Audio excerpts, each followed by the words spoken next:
Thank you and good evening. Wow. It seems that creative time has made art useful and effective, efficient for everything to solve your problems in life. And my role as a curator, I cannot solve any problem. So I decided to make my work only to make people stay up during the night.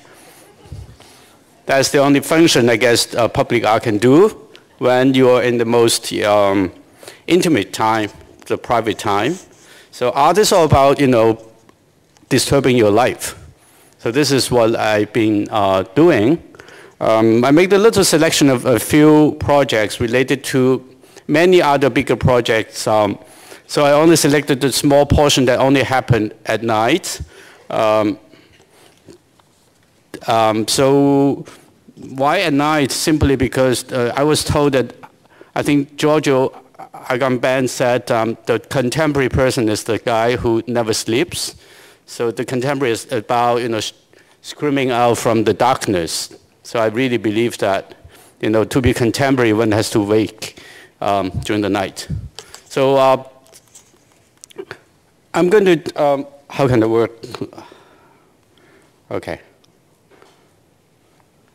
I'm going to just talk about a few projects related to various activities, including some very typical public art projects, such as the Luxembourg 2007 as a cultural capital of Europe.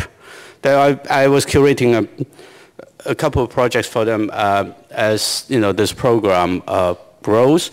And one of this program is called Transient City. As you see, Luxembourg is a place where during the day you have maybe 2 million people living there. During the night there's only 400,000 or something like that.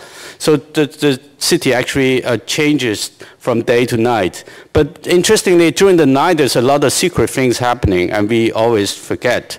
And especially, there's a lot of communities who are not really visible during the days because Luxembourg is the heart of European economy center, only white people work in the banks. But actually there's a lot of people who are cleaning streets and so on from Morocco, from Latin America and many, many other places who have different colors of skin. And these people are basically not really visible. So I think a part of the thing we can do with art in this kind of context is to keep people awake so they can see in the city there are other things than they see in the daytime. So we started with a project of Carmichael von Hauswolf, who's a white guy but who decided to bring a red seesaw to the city in the very place where people transit. That's the central station.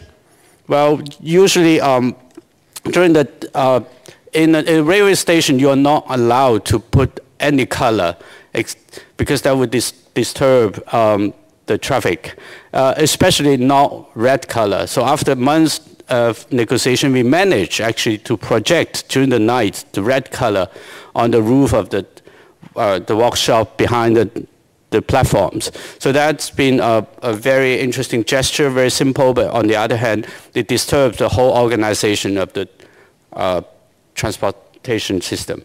And then the next one, I would like to talk about actually how sometimes a tiny gesture in the night can change the mind of people and they behave really differently. This is a project, a small project by Sakis as a part of his one-person show in San Francisco Institute. A few years ago when I arrived there, I actually was also working for Istanbul Biennial. So I invited Sakis, who's a Turkish, Armenian, Paris-based artist, to do the first show in my program. So he decided to connect San Francisco and Istanbul together by showing this, making this very simple neon sign with a signature that he invented as the signature of two architects combined.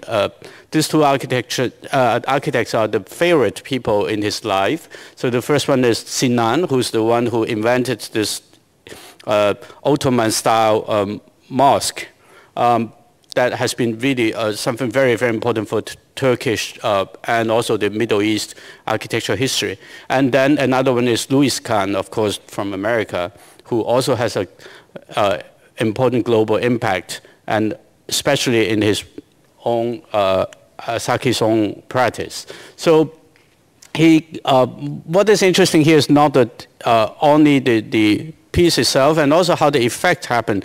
We installed this very little neon on the roof of the gallery, but as you might know, San Francisco Art Institute is surrounded by very nice neighborhoods. People are really very rich. I think we should tax them very soon. But on the other hand, they also have nothing to do, especially in the night. So they would just sit in the living room and watch out, and they found out we have a neon sign there, and they protested. And they went to, and we have to go to the city and to court, and then at the end we are forced to take it down because this little sign actually disturbed some women who were sitting in their living room. They can no longer eat anymore. It's literally that. We have a very nice document about that. And then the second part of the work actually was reproduced in the Atatürk library in Istanbul as a part of the Biennale project.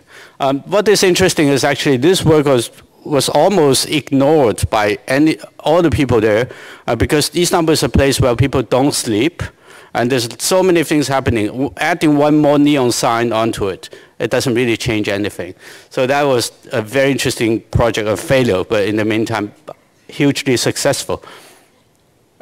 And then we go to Istanbul as a part of the Biennale. I thought it was 2007, not this one just opened. It was 4 years ago when I was younger. So so we had the time, actually, I still had the energy not to sleep, like all the Istanbul people.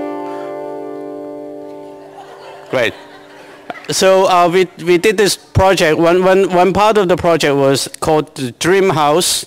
The Dream House actually, the Dream House actually is the place where people can come to the Biennale during the night and sleep and spend their time there doing certain things. And we invited a few artists to do site-specific installations so people can come and spend the night there, and they discover their city in a very different perspective. And this is Sam Samor's piece. And how much time do I have? Okay. Very quickly, this is another project in Luxembourg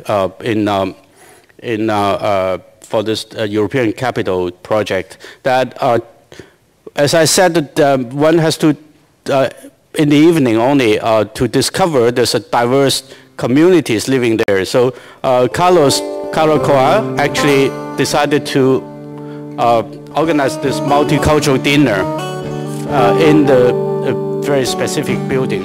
I'm afraid I'm running out of time, but very quickly, look at these images and you would find out.